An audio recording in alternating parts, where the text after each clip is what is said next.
civilians.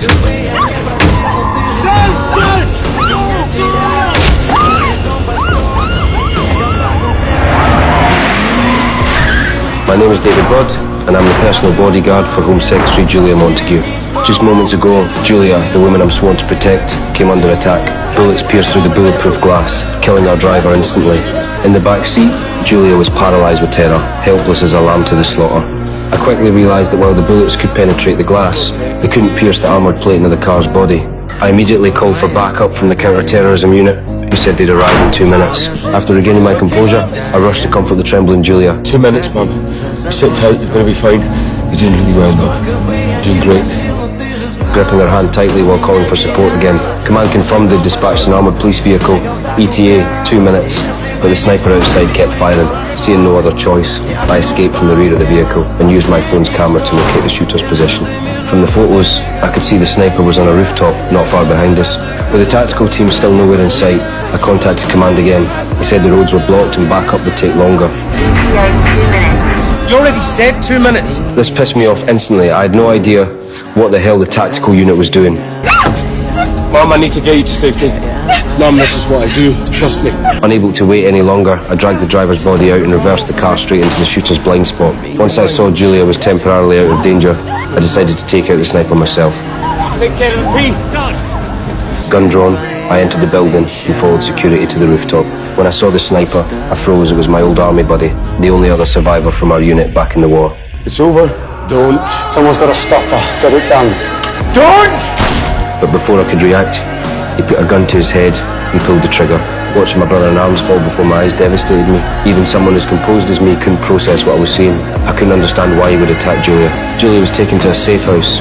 On my way back, I couldn't shake the feeling that something was off about my buddy's death. My instincts told me this was far from simple. Until I figured out what was really going on, I hid the pistol I brought back from Afghanistan behind a loose floorboard. If the police discovered the shooter was my war buddy, I'd be in deep trouble. When I found Julia again, she'd lost all her usual commanding presence, still shaken to her core.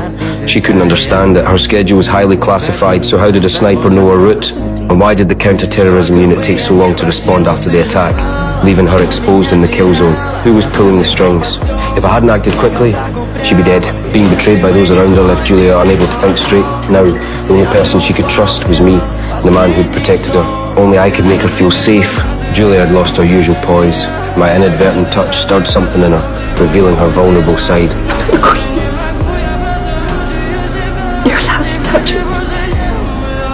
In that moment, she was just a woman who needed someone to lean on.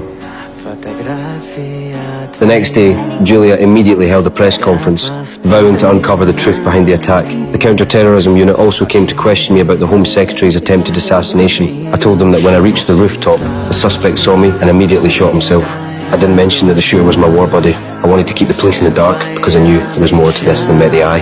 But as the investigators pressed me, inconsistencies started to surface and I grew increasingly nervous. I managed to defuse the situation by agreeing to write a more detailed report.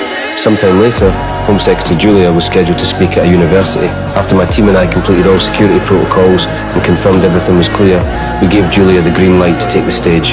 I went to notify Julia in the holding area. As I turned to leave, she grabbed my hand. I want you right beside me, not because it's your job, but because it's our choice. In her eyes, I was no longer just another bodyguard. With my escort, Julia confidently walked onto the stage before thousands. As her bodyguard, I had to maintain constant vigilance over the venue's security. Just then, a suspicious person appeared at the entrance. Ever cautious, I immediately went to investigate. It turned out to be Julia's assistant, claiming she'd forgotten important documents. I thoroughly inspected the briefcase, found nothing suspicious, and returned to the venue. But now the assistant was standing oddly close to the podium. My colleague spotted something wrong and rushed toward the stage. Seeing this, I sprinted forward too, but I was a second too late. The bomb detonated before I could reach the podium. The massive explosion knocked me to the ground. When I came to, ignoring my own pain, I struggled to my feet. In the devastation, I found Julia unconscious. The police immediately questioned everyone at the scene. After reviewing security footage, they discovered Julia's assistant had walked onto the stage with the briefcase just 1 second before the explosion. Despite careful analysis of the video, they couldn't definitively determine if the briefcase caused the blast. Then the police interrogated me.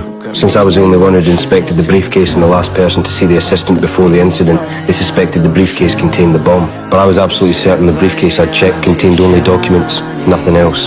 The detective didn't buy my story. Since I'd been present at both attempts on Julia's life, I was now their prime suspect.